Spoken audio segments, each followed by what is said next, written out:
Bonjour, alors nous allons aborder cet après-midi la troisième partie sur les taux d'intérêt. Alors c'est pas la plus simple, on va donc essayer de vous faire passer un message un tout petit peu compliqué. Alors ce qui est intéressant quand on étudie quelque chose de compliqué, c'est souvent de prendre du recul. Faisons-le avec les taux d'intérêt à long terme à 10 ans américains. Vous voyez ici s'afficher le graphique, et qu'est-ce que vous remarquez? C'est qu'il y a une espèce de montagne qui est tracé par l'évolution des taux avec un pic à peu près en 1980 et un point bas qui vient d'être fait il y a quelques mois. Bon. Qu'est-ce qui s'est passé? Il s'est passé, si vous voulez, que dans les années 70, il y a eu une grande inflation et donc ça a engendré une forte hausse des taux d'intérêt. On vous a mis un petit cercle rouge en haut pour vous montrer le point haut, parce que le point haut, c'est donc le pic de l'inflation et des taux d'intérêt. Et finalement, c'est un moment où les classes moyennes, elles se révoltent parce que cette inflation, ça mange trop leur patrimoine, leur pouvoir d'achat, et donc elles font une espèce de putsch démocratique. Elles votent pour Ronald Reagan, qui à l'époque est considéré comme un peu extrême sur l'échiquier politique. Reagan va mettre en place une politique particulière, et avec Volcker, il va faire en sorte que l'inflation baisse et donc que les taux d'intérêt baissent, et donc on rentre dans une grande période de désinflation qui va d'ailleurs frôler à la fin la déflation, et donc les taux d'intérêt vont baisser. Et puis il y a à nouveau un point extrême, celui qu'on a atteint il y a quelques mois, où les taux d'intérêt deviennent très bas et l'inflation très basse, et là ça veut dire que les salaires ont pendant très longtemps été contraints, et donc là aussi la classe moyenne, au bout d'un certain temps, elle se révolte, la pression désinflationniste est trop forte, et donc elle refait un putsch démocratique, elle vote pour quelqu'un qui est considéré comme un peu extrême, qui est Donald Trump. Et depuis, on voit les taux d'intérêt qui repartent à la hausse. Concrètement, comme Ronald Reagan avait engendré une politique de désinflation, Donald Trump, il engendre une politique de reflation. Donc les taux d'intérêt sont repartis à la hausse. Alors, faisons un peu un zoom sur cette inflation. On vous l'a mis depuis 1956, vous la voyez là.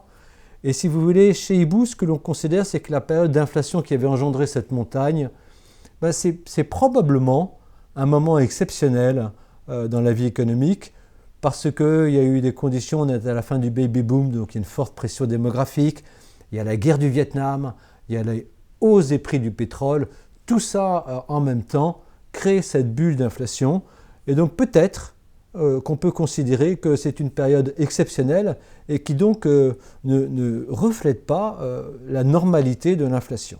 Et cette normalité de l'inflation, on vous l'a mis entre les deux points, les deux barres rouges. On a un pic presque tout le temps en dehors de cette période qui est proche de 4% et un plancher qui est un tout petit peu au-dessus de zéro. Et vous voyez, on le retrouve depuis quasiment le début, milieu des années 80 et puis avant les années 1970. Et alors, si on devait prolonger plus loin dans le passé, même jusqu'au 19e siècle, on retrouverait ça à l'exception de la période de la grande déflation des années 30, où on a un peu l'inverse de ce qu'on a connu dans les années 70. Bon. Donc on va considérer qu'en fait, la normalité, c'est plutôt l'inflation entre 0 et 4%. Et vous voyez, on est aujourd'hui dans cette normalité. Si on prend un autre exemple qui est l'inflation en Allemagne, on va retrouver le même phénomène, avec ceci dit, une inflation moins poussée vers le haut au moment de la grande inflation, et dans la normalité des choses, même si on est comme aux États-Unis entre 0 et 4%, la plupart du temps, on est plutôt en dessous de 2, alors que la plupart du temps aux États-Unis, on est plutôt en dessous de 2. Donc la même configuration avec un retrait vers le bas. Si on fait un zoom sur l'inflation depuis la fin des années 90, une comparaison entre les États-Unis et la zone euro, on voit bien que finalement, le rythme d'inflation dans la zone euro est le même que celui des États-Unis, avec deux remarques. La première, c'est que l'inflation, le niveau de prix aux États-Unis est plus accentué qu'en Europe, à la fois à la hausse et à la baisse. Et deuxièmement, que généralement, l'inflation américaine a un temps d'avance. Et on retrouve ça dans la politique monétaire. Parce que la politique monétaire, forcément, la Banque centrale, elle s'ajuste, elle réagit à ce taux d'inflation pour essayer de le normaliser, de le ramener proche de son équilibre qu'elle souhaite à long terme être de 2%. Et donc, vous voyez que la politique monétaire américaine en bleu, eh bien, elle est un peu plus précoce que la politique monétaire européenne et elle est un cran plus accentuée à la hausse ou à la baisse. Et ce décalage, c'est environ 1 à 1,5 points. Bon, alors on retient ça, cette idée. Il y a à peu près la même inflation en Europe aux États-Unis, un peu moins accentuée en Europe, avec une politique monétaire également un peu moins accentuée en Europe qu'aux États-Unis. Donc, si on veut savoir ce que va donner la politique monétaire européenne, et si on considère que les tendances passées vont se continuer à l'avenir, eh bien, on va regarder ce qui se passe aux États-Unis pour savoir ce qui va se passer en Europe.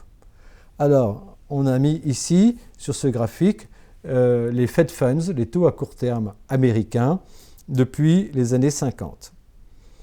On retrouve cette fameuse montagne, qui est celle de l'inflation, et on va essayer de voir, en dehors de cette montagne, encore une fois, qui a un caractère exceptionnel, jusqu'où, en général, la Réserve fédérale américaine monte ses taux pour briser une poussée inflationniste. Et vous voyez, on considère chez Hibou que généralement, à part la période de la grande inflation, elle les monte jusqu'à 6%. Bon, si l'inflation est moins forte que ça, comme dans les années 50, elle les monte, vous voyez, jusqu'à 4%, un sommet qu'on voit à la fin des années 50.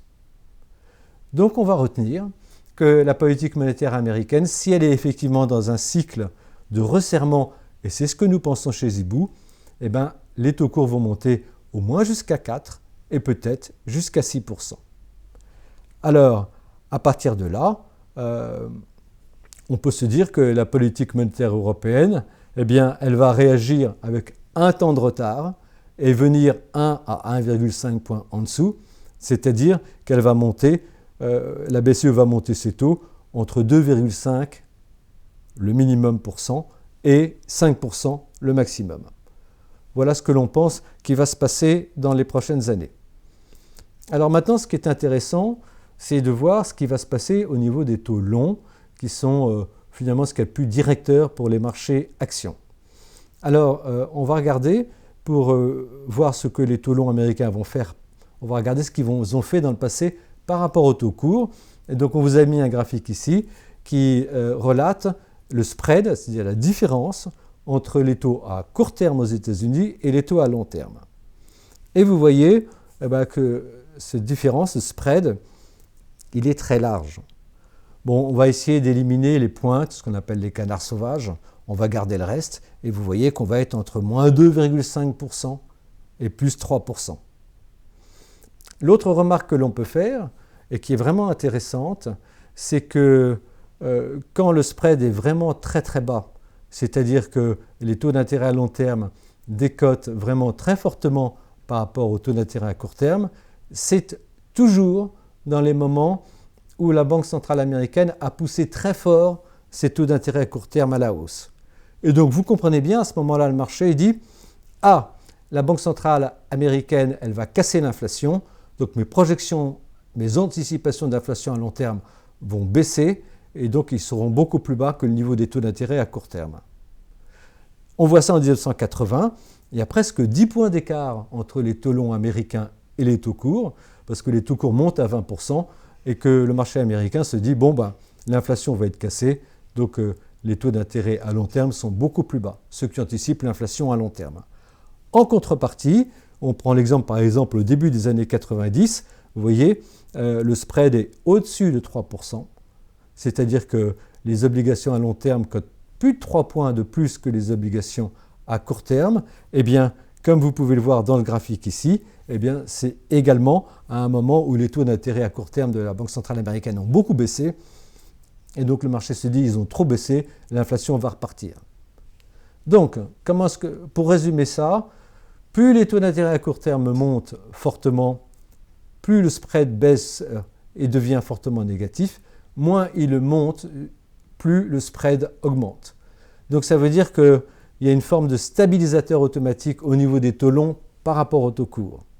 Donc, si la Banque centrale américaine doit monter ses taux fortement vers 6%, eh bien à ce moment-là, le spread devrait devenir négatif.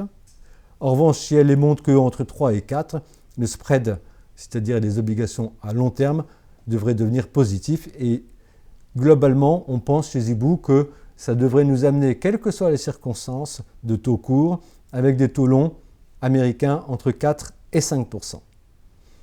Qu'est-ce qu'on peut dire maintenant sur la conséquence pour les taux longs européens? Alors, on vous a mis ici le spread, toujours la différence, entre une obligation à 10 ans américaine et une obligation à 10 ans allemande. Alors, vous voyez qu'on est presque toujours entre plus et moins 1 point de spread, mais il y a eu 2 exceptions à la fin des années 80 et aujourd'hui, où le spread s'est élargi. Pourquoi est-ce qu'il s'est élargi? Parce que ça correspond à ces 2 fameuses époques, Reagan et Trump, où sont mises en place des politiques très fortes, on pourrait dire quasiment excessives au niveau économique, même si elles peuvent fonctionner, elles sont inhabituelles, et donc le spread surréagit à ça et monte au-dessus des 1% et va, par exemple à l'époque de Reagan, entre 2 et 3%, et on pense qu'à l'époque de Trump, on va revenir au même niveau. Donc, puisque l'on pense que les taux longs américains vont aller entre 4 et 5%, ça veut dire que si on applique ce spread entre 2 et 3%, ça veut dire qu'on devrait avoir des taux longs allemands qui se situent entre 2 et 3%. Voilà quelles sont nos prévisions chez Zibou. C'est très difficile d'en faire, mais si on devait en faire, on ferait celle-là. Donc des tensions sur les taux courts et sur les taux longs assez fortes aux États-Unis, des tensions sur les taux courts et sur les taux longs moindres, mais tout de même réelles, en Europe dans les années qui viennent. Alors, en conclusion de ces 3 vidéos sur les taux d'intérêt, reprenons de ce que nous avons essayé de démontrer depuis le début. Donc, premier point, l'Europe n'est pas le Japon. Donc, ça nous semble une erreur de considérer qu'on va, comme au Japon, avoir 20 ans de taux zéro. Premier point. Deuxième point, les conditions d'une normalisation monétaire de la Banque centrale européenne sont aujourd'hui réunies. Et dès que l'économie française sera en croissance franche, eh bien, à ce moment-là, la Banque centrale ajustera à la hausse sa politique monétaire et ça devrait se passer à partir de l'automne prochain. Troisièmement, et c'est ce qu'on vient de vous montrer aujourd'hui, cette normalisation monétaire devrait mener les taux à court terme de la BCE entre 2,5 et 4,5%, plus probablement autour de 3%, c'est ce que nous pensons, et le Bund allemand devrait lui aller, le 10 ans, entre 2 et 3%, et plus probablement également vers les 3%, un petit peu moins. Voilà, eh bien j'espère que ça vous aidera dans vos investissements. À très bientôt avec l'équipe Hibou.